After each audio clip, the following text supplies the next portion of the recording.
வெள்ளத்தனைய மலநீட்டம் மாந்தர்தம் உள்ளத்தனைய உயர்வு என்று வள்ளுவன் சொன்ன குரலுக்கேற்ப உள்ளத்தாலும் உடலாலும் எண்ணத்தாலும் உயர்ந்து நிற்கக்கூடிய தமிழ் அறிஞர்களே, இந்த பெருமைமிகு பெங்களூர் நகரிலே நடைபெற்றுக் கொண்டிருக்கக்கூடிய 7வது உலக திருக்குறள் மாநாட்டினை மிக சிறப்பாக நடத்தி கொண்டிருக்கக்கூடிய ஐயா எஸ்.டி. குமார் முனைவர் அவர்கள் உள்ளிட்ட அனைவருக்கும் முதற்கண் இனிய நண்பர்கள் வணக்கத்தினை தெரிவித்துக் கொண்டு, இன்றைக்கு இந்த பல்கலைக்கழகத்தை பற்றி பாராட்ட வேண்டும் என்று இங்கே வந்தவுடனேயே நினைத்தேன். காரணம்,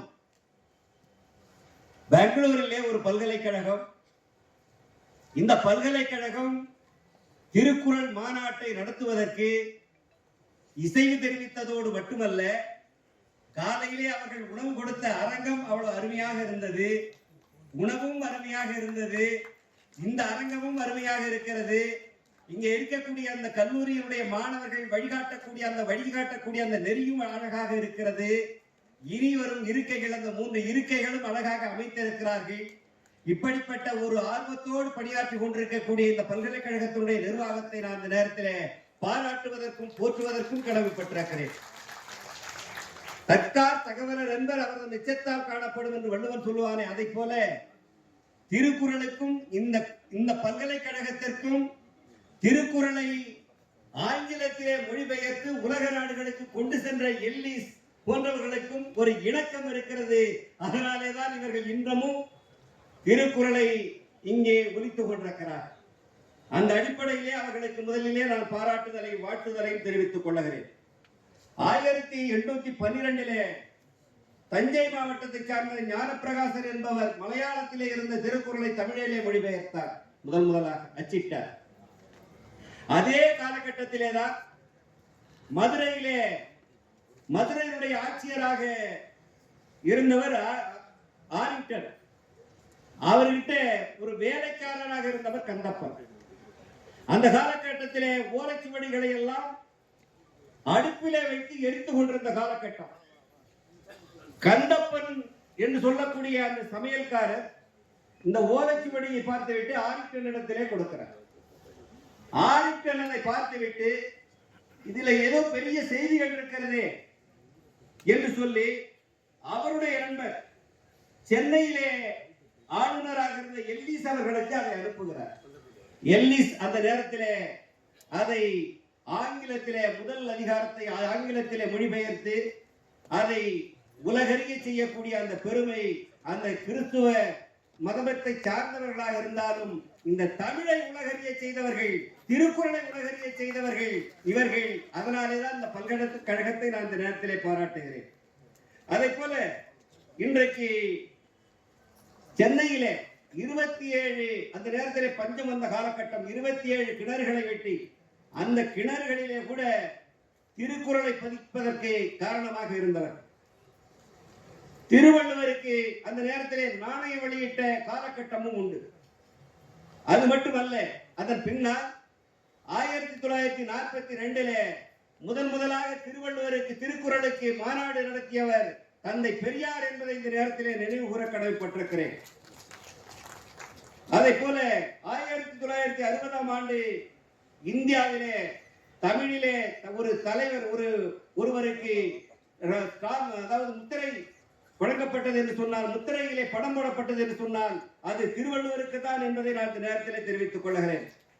இப்படிப்பட்ட திருக்குறள் இந்தியாவினுடைய தேசிய நூலாக அறிவிக்க வேண்டும் என்று சொல்லி 13/4/2005 அம்மையார் ஜெயலலிதா அவர்கள் முதல்வராக இருந்த போது தமிழ்நாடு சட்டமன்றத்திலே தீர்மானம் கொண்டு வந்தார். அதன் பிறகு கடந்த ஆட்சி காலத்திலே முதல்வர் ஸ்டாலின் அவர்கள் முதல்வராக இருந்த போது ஆந்திர மாநிலம் அயிலாபாத்திலே 29வது வளர்ச்சி மன்ற கூட்டத்திலே முதல்வர் அவர்கள் உரையாக பொன்முடி அவர்கள் அமைச்சராக இருந்த நேரத்தில் திருக்குறளை தேசிய நூலாக அறிவிக்க வேண்டும் என்று அவர்கள் அந்த கோரிக்கையை வைத்தார். அதன் பிறகு நாடாளுமன்றத்திலே பல நாடாளுமன்ற உறுப்பினர்கள் அந்த கோரிக்கையை முன்னெடுத்து செல்லுகிறார். திருச்சியை சார்ந்த மாநிலங்களவை உறுப்பினர் சிவா அவர்கள் இதே கோரிக்கையை முன்னெடுத்த போது அந்த நேரத்திலே மத்திய அமைச்சராக அந்த துறையிலே இருந்த கலாச்சார துறையிலே இருந்த மகேஷ் சர்மா அவர்கள் இந்தியாவிலே எந்த நூலையும் நாங்கள் தேசிய நூலாக அறிவிப்பதற்கான கொள்கை அளவிலான வரையறை இல்லை என்பதை அவர்கள் சொன்னார். நாங்கள் அதை வலியுறுத்தி உலக திருக்குறள் கூட்டமைப்பு கொள்கை இல்லை என்று என்ன சொன்னால் என்ன, கொள்கையை உருவாக்குங்கள். சட்டம் இல்லை என்று சொன்னால் சட்டத்தை உருவாக்குங்கள். சட்டத்தை திருத்துவதற்கு தமிழ்நாடு முதலில் இந்திய அரசியல் சட்டத்தை முதலாக பிற்படுத்தப்பட்டவர்களுக்கு திருத்திய வரலாறு தமிழ்நாட்டில் நடைபெற்ற போராட்டம்.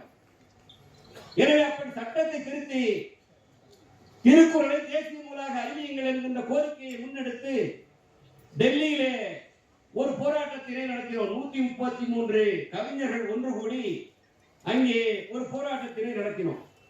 அதன் பிறகு தமிழ்நாட்டிலே கிட்டத்தட்ட 25 மாவட்டங்களிலே போராட்டத்தை நடத்தினோம். அதன் பிறகு வள்ளுவர் கோட்டத்தின் அருகிலே என்னுடைய தலைமையிலேயே போராட்டத்தை நடத்தினோம். ஆனால் அதே நேரத்தில் அந்த காலகட்டத்திலே பிரான்சிலே உலக தமிழராட்சி மாநாடு ஒன்று நடைபெற்றது. அந்த மாநாட்டிற்கு எங்களை அழைத்திருந்தார். அந்த மாநாட்டிற்கு நாங்கள் சென்ற போது அங்கே யுனெஸ்கோ அமைப்பிலே திருக்குறளை உலக பொது நூலாக அறிவிக்க வேண்டும் என்கின்ற கோரிக்கை வைப்பதற்காக சென்றோம். அப்பொழுது அந்த அதிகாரிகள் சொன்னார்கள், தமிழ்நாட்டிலே இருந்த அந்த முதலமைச்சர் மூலமாக ஒரு கடிதம் வந்திருக்கிறது, திருக்குறளை தேசிய நூலாக அறிவிக்க வேண்டும் என்று சொல்லி. ஆனால் சில பொறிகளை போட்டு நாங்கள் மத்திய அரசாங்கத்திற்கு, உங்க இந்திய அரசாங்கத்திற்கு அனுப்பி இருக்கிறோம் என்று அவர்கள் சொன்னார். என்ன பொறி என்று சொன்னால், அருங்காட்சியகம் இருக்கிறதா திருக்குறளுக்கு என்று சொல்லி. அந்த நேரத்தில் அவர்கள் இன்னொன்றையும் சொன்னார்கள், இலங்கையிலே மகாவம்சம் என்ற ஒரு நூலுக்காக உலக பொது நூலாக அறிவிக்க வேண்டும் என்று அவர்கள் சொன்னார். இலங்கையிலே மகாவம்சம் என்ற ஒரு நூல், ஆனால் அது கூட புத்த மதம் சார்ந்த ஒரு நூல் தான். ஆனால் அந்த நூலை உலக பொது நூலாக அறிவிக்க வேண்டும் என்கின்ற போது அதை விட பிறப்புக்கும் எல்லா உயிர்க்கும் என்று சொன்னாரே வள்ளுவன், இந்த நூலை உலக பொது நூலாக அறிவிக்கலாம், அதிலே பொருள்கள் இருக்கிறது, கருத்துக்கள் இருக்கிறது. ஆனால் எங்களுக்கு சில கேள்விகள் எங்கள் இருக்கிறது, அந்த கேள்விகளுக்கு மாநில அரசு பதில் சொல்ல வேண்டும் என்று அவர் சொன்னார். அது மாநில அரசாங்கத்தினுடைய கவனத்திற்கு வந்தது. மாநில அரசு தஞ்சை தமிழ் பல்கலைக்கழகத்திலே அதற்கான அந்த பணியை, அந்த கருங்காட்சியகத்தை துவங்குவதற்கான முயற்சியை எடுக்க வேண்டும் என்று சொல்லி அவர்களும் எடுத்துக் கொண்டிருக்கிறார். எனவே இப்படிப்பட்ட முயற்சியிலே திருக்குறளை நாம் பேசுகிறோம், தமிழறிஞர்கள் பேசுகிறோம், உலகத்திலே பல மொழிகளிலே மொழிபெயர்க்கப்பட்டிருக்கிறது. ஆனால் இந்தியாவிலே, தமிழ்நாட்டிலே மட்டுமல்ல, இந்தியாவிலே இருக்கக்கூடிய பல்கலைக்கழகங்கள், இந்தியாவில் இருக்கக்கூடிய கல்லூரி நிறுவனங்கள் அனைத்திலேயும் திருக்குறள் பாடப்பட வேண்டும், ஒலிக்கப்பட வேண்டும், மாணவர்கள் பிரேயரிலே பாடப்பட வேண்டும். தமிழ்நாட்டிலே ஒரு கோரிக்கை வைத்திருக்கிறோம். தமிழ்நாட்டிலே தனியார் கல்வி நிறுவனங்கள், அரசு கல்வி நிறுவனங்களிலே திருவள்ளுவருடைய சிலை வைக்க வேண்டும். ஒரு அதிகாரத்தையாவது காலையிலே மாணவன் பாட வேண்டும். அப்படிப்பட்ட ஒரு கோரிக்கையை முன்னெடுத்து நாம் சென்று கொண்டிருக்கிறோம். இங்கே பல்வேறு நாடுகளை சார்ந்த, பல்வேறு மாநிலங்களை சார்ந்த தமிழ் அமைப்புகள் வந்திருக்கிறீர்கள். நீங்களும் இந்த கோரிக்கையை முன்னெடுத்து செல்லுங்கள். ஏனென்று சொன்னால் திருக்குறளை நாம் பேசுகிறோம், நம்முடைய ஜெனரேஷனில் பேசுகிறோம். பல நாடுகளுக்கு நான் சென்று பேசுவது உண்டு. அங்கே முதியவர்களைத்தான் பார்க்கிறேன். இளைஞர்கள் எங்கே என்று கேட்டால், உங்கள் பிள்ளைகள் எங்கே என்று கேட்டால், அந்த மாநாட்டிற்கு வருவதால் எனக்கு என்ன பயன் என்று என்னுடைய பையன் சொல்லுகிறார் என்று சொல்லுகிறார். எனவே இப்படிப்பட்ட நிலையிலேதான் நாம் இருந்து கொண்டிருக்கிறோம். எனவேதான் நான் இந்த நேரத்தில் தெரிவித்துக் கொள்வது, நம்முடைய சந்ததிக்கு திருக்குறள் செல்ல வேண்டும், இன்னும் 12 காலம் செல்ல வேண்டும். திருக்குறளை இந்த உலக நாடுகள் பின்பற்றுகிறது என்று சொன்னால், அமெரிக்க போர் வந்திருக்காது, ரஷ்யா உக்ரைன் போர் வந்திருக்காது. ஆனால் அதையெல்லாம் அவர்களுக்கு தெரியாத காரணத்தினால் இன்றைக்கு அப்படிப்பட்ட போரை இன்றைக்கு நடத்தி கொண்டிருக்கிறார்கள். எனவேதான் எதிர்காலத்திலே திருக்குறளுக்கு நிலையான ஒரு அமைப்பை உருவாக்க வேண்டும். மாணவன் காலையிலே அதை படிக்க வேண்டும். என்னுடைய கூட்டமைப்பிலே கூட நாங்கள் சொல்லுவது உண்டு, 100 குறளை ஒரு மாணவன் படித்தால் அவருக்கு 1000 ரூபாய் அறிவித்திருக்கிறோம். 10 குறள் படித்தா சொல்றது கிடையாது, கொடுக்க மாட்டோம். 100 குறளாக படிக்கணும். எனவே அந்த நிலையை இன்றைக்கு நாங்கள் கொண்டு சென்று கொண்டிருக்கிறோம். எனவே திருக்குறளை கொண்டு செல்வதற்கும் திருக்குறள் திருவள்ளுவருடைய நிலையை உலகமறிய செய்வதற்கும் இன்னும் நாம் கடந்து செல்ல வேண்டிய பாதைகள் நீண்ட தூரம் இருக்கிறது. கூட்டமைப்புகள் ஒருங்கிணைப்போம், எதிர்காலத்திலே பயணிப்போம் என கோரி இந்த மாநாட்டை மிக சிறப்பாக நடத்தி கொண்டிருக்கக்கூடிய இந்த தமிழ் அமைப்புகளுக்கு எனது நன்றியையும் பாராட்டுதலையும் தெரிவித்து விடைபெறுகிறேன். நன்றி, வணக்கம்.